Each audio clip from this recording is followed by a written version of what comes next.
What is up, guys? It is Dylanslegos here, back to you with another video. In this video, since it's officially the end of 2015, I've came up with my top 10 games of 2015. Now, these are my own opinion. These are not by ratings. These are my own opinion. And, yeah. So, please subscribe and like if you haven't already. It really helps us out. And let's begin. Start off with an honorable mention, Until Dawn. Now, Until Dawn is a wild, cult classic horror movie, but you're in control of the whole thing. It is dark, scary, and there's a man chasing after you. You play as a bunch of really stupid teens. I had fun with this a lot. I needed it included in my list. It's a really stupid, fun game to play. You have choices, there's options. I had a blast with it. Alright. Number 10. Assassin's Creed Syndicate. With its vast improvements to the original formula, this game was so much better than Unity. So much better than Unity. Or an Assassin's Creed games in quite a while. I had a blast exploring the 1800s in London, being the famous Fry twins, and while solving crimes, carriage riding, and free roaming down stuff. That was one of my favorite things, running down instead of slowly climbing down the thing. Or like falling to your death because you're just tired of climbing down stuff. You can free run down. It was a very fun game, and I enjoyed playing every second of it. Next up, number 9, Star Wars Battlefront. Now, Star Wars Battlefront, people have been like, they hate it, they really hate it, or they like really like it. I like it. Not really like it, but like it. Like it enough to be number 9. Star Wars Battlefront is a brilliantly beautiful game. It makes me feel like I'm there. Being Han Solo or Darth Vader has never felt better. But it does suffer from how much content it has. Yes, you can buy season passes and all that stuff. And it doesn't have a campaign though. But I had a lot of fun with it. And I still do. I don't not enjoy playing that game, even though some you do die a lot.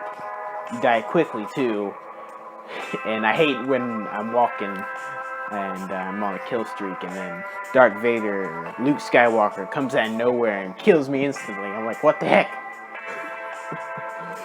Anyway, I still have much fun with it, and it's a very good game. Number 8, Just Cause 3. Now, if you haven't played a Just Cause game, you're missing out.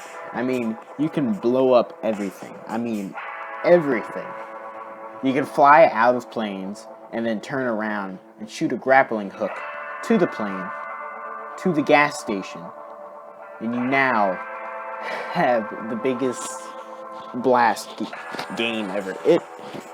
Just Cause 3 it's my number 8 Just Cause.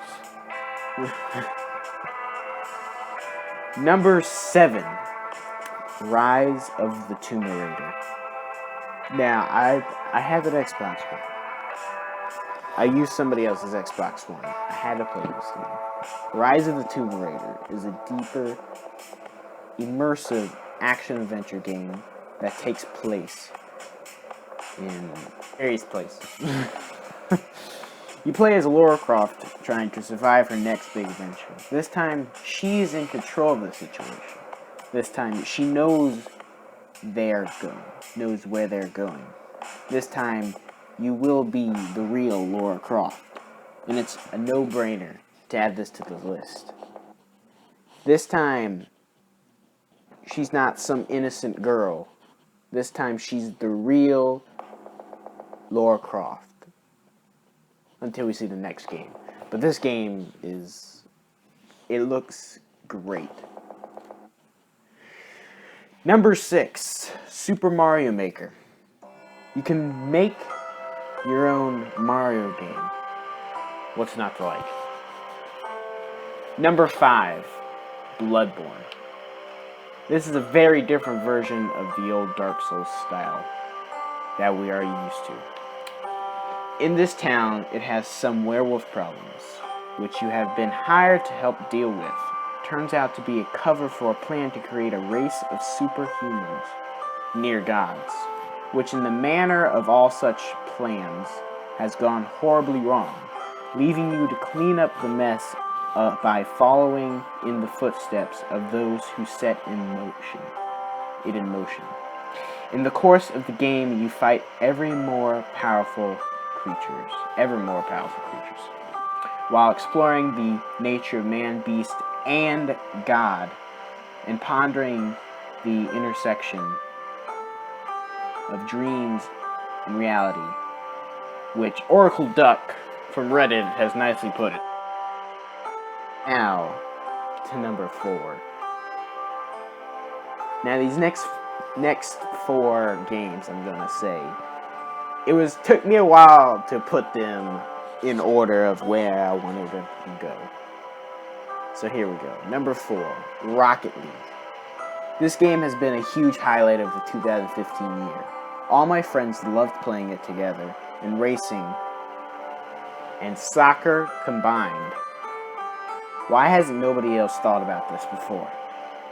Like, really, for such a simple game, it plays beautifully, and I will always enjoy sitting on the couch with friends and playing some Rocket League. I can't get enough of this. And I love how much community-based it is. With, like, you see the flags, and they have, like, YouTubers icons on them. It's a really fun game. During this winter, during December, they did a thing where there was a hockey puck, and you had to shoot the hockey puck around. That was really difficult.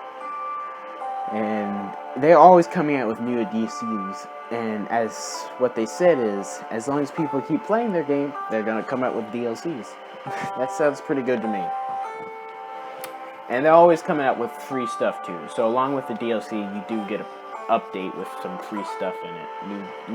New cars, new stuff like that, new flags.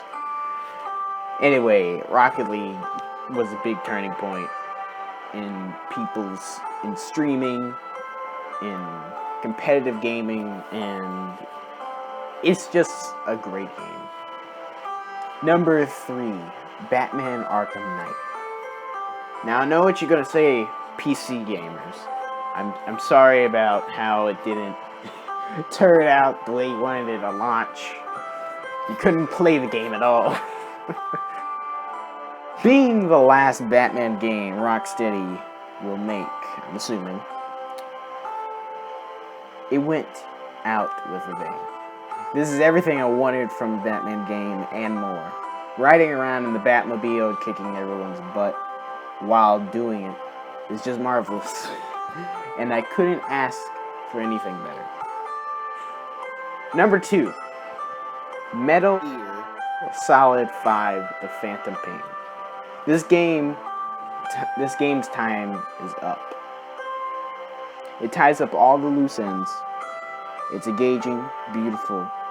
You can crawl around in a freaking box. Come on, it's a box. Why can't you see him? He's crawling around in a box. I don't know, video games. But anyway, if you have not played a Metal Gear Solid game, and you don't want to play the old ones, because you're like that. Personally, I'm not. But if you're like that, this game will do just fine, giving loads of info and storytelling. It has tons of stuff to do and optional things, like saving a dog or getting a very creative sniper. No further comments about that. But this was a very hard decision with first place. So here we go. Number 1. The best game. The game of the year. For me. It couldn't have been anything better than it is. Completely worth your money. The Witcher 3 Wild Hunt. Mass Effect's dialogue and consequences, action game gameplay, and Dragon Age Inquisition's exploration, like ×2 or 100. You can do so much in this game. It is truly incredible. So much storytelling and side quests, collectibles, exploring, and your weird horse that's the only exception. You get a freaking weird, like you whistle for it, and it's like in a tree. Then I have to walk like a mile away and then whistle for it again for me to freaking ride it. That's my only complaint about this game.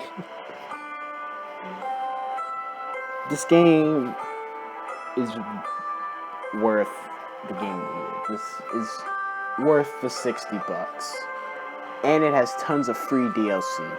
Free DLC. It does have some paid DLC, but it has little paid DLC. It does have a lot of free stuff, though. Just add on to the experience, because this game is humongous. It is a huge game. It's a humongous game. And it couldn't have been any more than what I asked for. And it is more than I asked for. That's why Witcher 3 deserves the game of the year. Now that's it, guys. Thank you for tuning in, and I'll catch you next time. Don't forget to subscribe and like. It really does help. Thank you, and goodbye. Please subscribe!